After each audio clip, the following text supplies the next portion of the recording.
हम अपने जीवन में कई ऐसी बातें मानते हैं जो अंधविश्वास से ज़्यादा और कुछ भी नहीं है।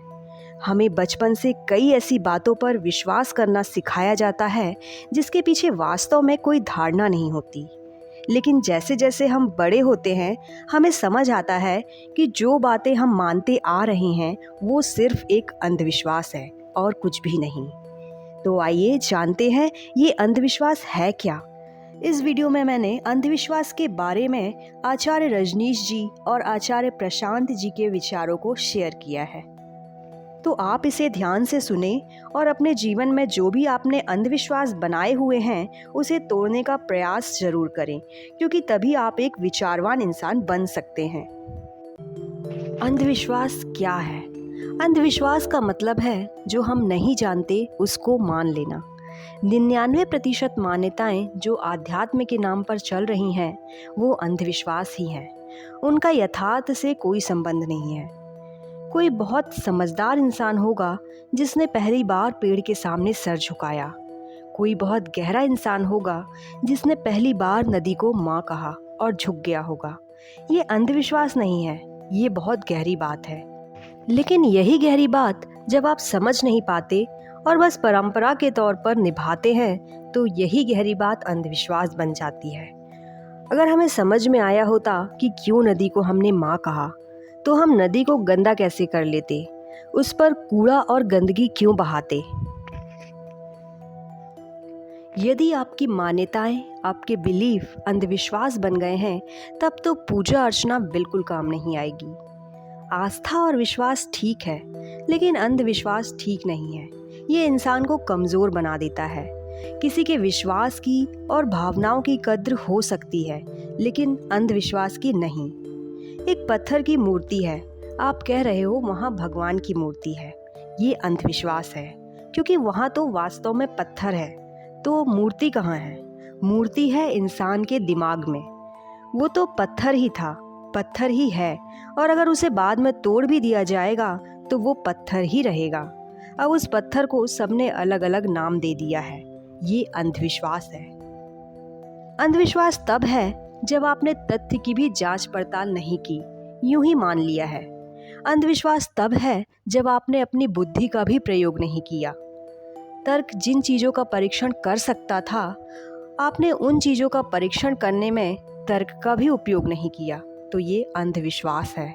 विश्वास तब है जब आपने जांचा, परखा, बुद्धि जितनी दूर तक जाकर परीक्षण कर सकती है वो आपने किया, तो ये विश्वास है। विश्वास हमेशा कीमती होना चाहिए। विश्वास अगर सस्ता है तो ये अंधविश्वास है। सस्ता विश्वास वो जो बिना मेहनत किए ही आ जाता है। सस्ता विश्वास वो जिसमें गहराई तक जाकर छानबीन या परीक्षण ना किया हो। सस्ता विश्वास वो जो दृश्यों पर आधारित हो, चेहरों पर आधारित हो। अंधविश्वास समझ लो ऐसा है, चेहरा देखकर विश्वास कर लिया कि सेहत ठीक है। और विश्वास तब है जब अंदर के अंगों का परीक्षण किया गया हो, रिपोर्ट बनाई और फिर उससे यह निष्कर्ष निकाला कि सेहत ठीक है या नहीं। अंधविश्वास धर्म का एक विकृत रूप है जो ये कहता है मानो। ये विकृत धर्म है जो कोई भी कहानी, कोई सिद्धांत आपके सामने रख देता है और कहता है आप इसे मानो।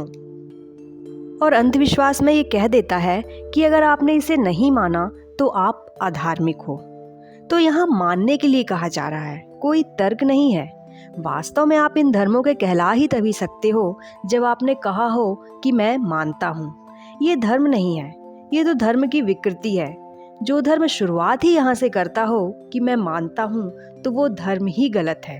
क्योंकि हमारे मानने का महत्व क्या है? जो मानने वाला है वही तो झूठ है।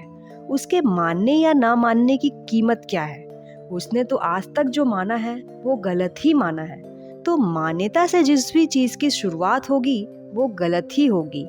मान्यता कभी सच नहीं होती है। शुरुआत तो सच से होनी चाहिए, ना कि मान्यताओं से। अंधविश्वास का मतलब ये नहीं कि जो हमसे विपरीत है वो अंधविश्वासी है। ईश्वर को मानने वाला भी अंधविश्वासी हो सकता है और ना मानने वाला भी उतना ही अंधविश्वासी। रूस के लोग अंधविश्वासी नास्तिक हैं, हिंदुस्तान के लोग अंधविश्वासी आस्तिक। दोनों अंधविश्वासी हैं। ना तो रूस के लोगों ने यह पता किया है कि ईश्वर नहीं है तब माना है, और ना हमने पता लगा लिया है कि ईश्वर है तब माना है। तो अंधविश्वास सिर्फ आस्तिक का ही नहीं होता, नास्तिक को भी अंधविश्वास होता है।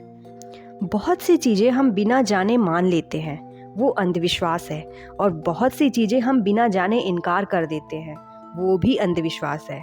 और ये अंधविश्वास तोड़ना बहुत ज़रूरी है। अंधविश्वास तोड़ने के लिए आंखें और दिमाग खुला होना चाहिए। आंखें बंद करके हम जो देखना चाहते हैं उसकी कल्पना कर लेते हैं। जो इंसान बिना सोचे समझे बस मान्यताओं के आधार पर जवाब दे देता है, वो अंधविश्वासी है। वास्तव में विचारवान इंसान बहुत मुश्किल से जवाब देता है। एक बार आइंस्टीन से किसी ने पूछा कि आप वैज्ञानिक और एक अंधविश्वासी में क्या फ़र्क मानते हैं?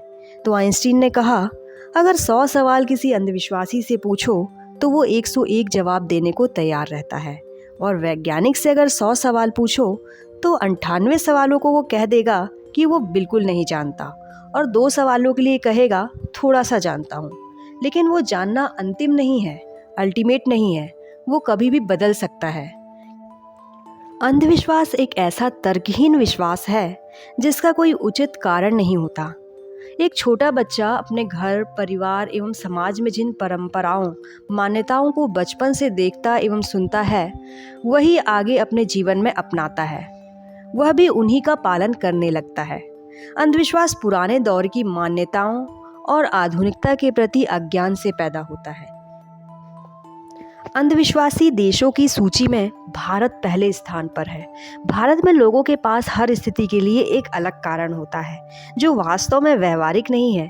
बिल्ली के रास्ता पार करने से लेकर उबालने पर दूध के गिरने तक को भारत में अपशगुन माना जाता है। अंधविश्वास आपको कर्महीन और भाग्यवादी बनाते हैं।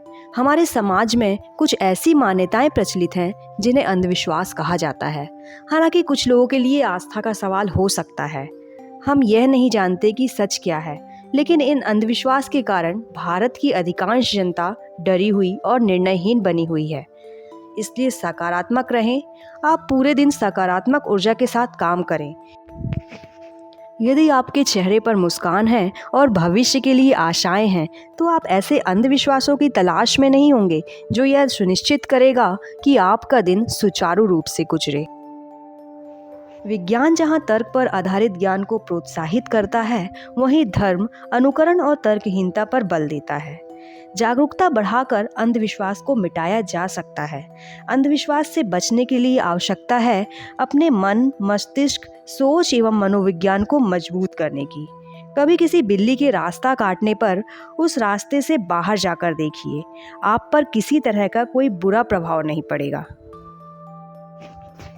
अंधविश्वास अगर तोड़ना है तो विचारवान होने पर जोर देना होगा। विचारवान बने और बनाएं। विचारवान बनने का मतलब है सोचें, खोजें, जिज्ञासा करें, जागरूक बने, और जो ठीक अनुभव में आए तो कहें। और कहें कि ये जरूरी नहीं कि मेरा अनुभव ठीक ही हो, कल अनुभव और हो सकते हैं, और फिर ये भी पक्का नहीं है कि मेरा अनुभव भ्रम ना हो। इसलिए वैज्ञानिक एक प्रयोग करता है, 1000 प्रयोग करता है, 1000 लोगों से प्रयोग करवाता है, तब कहीं किसी नतीजे पर पहुंचता है। फिर भी अंतिम नतीजे पर कभी नहीं पहुंचता है। जिस आदमी को अंतिम नतीजे पर जल्दी पहुंचना है, वो आदमी कभी विचार नहीं कर सकता। अंतिम नतीजे पर पहुंचने की जल्दी दिखाने वाला आदमी अंधविश्वास से भरा होता है। वास्तव में पाना महत्वपूर्ण नहीं है। एक विचारवान इंसान के लिए खोजना महत्वपूर्ण है। अंधविश्वासी के लिए पाना महत्वपूर्ण है, खोजना महत्वपूर्ण बिल्कुल नहीं है। अंधविश्वासी उत्सुक है पाने के लिए कि जल्दी मिल जाए, कि ईश्वर मिल जाए। वो इसे जानने के लिए उत्सुक नहीं है कि ईश्वर है भी या नहीं, मैं इसे खोजूं भी या नहीं। वो कहता है आप खोज लें और मुझे बता दें। तो इसलिए वो गुरु की तलाश में है। जो भी आदमी गुरु की तलाश में है, वो आदमी अंधविश्वासी बन के रहेगा, रुक नहीं सकता। असल में गुरु की तलाश का मतलब ही ये है कि ठीक है, तुमने खोज लिया, अब हमें बता दो। अब जब तुमने खोज ही लिया है तो हमें खोजने की क्या ज़रूरत। तो लोग शक्ति पाठ करवा रहे हैं कि कोई दूसरा उन्हें ईश्वर का ज्ञान करवा दे, मंत्र ले रहे हैं, फीस चुका रहे हैं, सेवा कर रहे हैं। सब इस आशा में हैं कि दूसरा दे दे। अंधविश्वासी चित्त के ये लक्षण हैं। विश्वासी चित्त के, विचारवान चित्त के लक्षण ये हैं कि अगर है तो मैं खोजूंगा, अगर मिलेगा तो मेरे जीवन दान से मिलेगा, अगर मिलेगा तो मेरे तप और मेरे ध्यान से मिलेगा, अगर मिलेगा तो मेरे श्रम और कर्म का फल होगा। कुछ चीज़ें हैं जो अपने ही श्रम से पाई जा सकती हैं। परमात्मा उन चीज़ों में से नहीं है जो बाजार में बिकती हों। सत्य उन चीज़ों में से नहीं है जिसकी कोई दुकान हो जहाँ से आप सत्य खरीद लाएं। ये जो हमारा अंधविश्वासी चित्त है, ये पैदा कर रहा है सारी समस्याएं।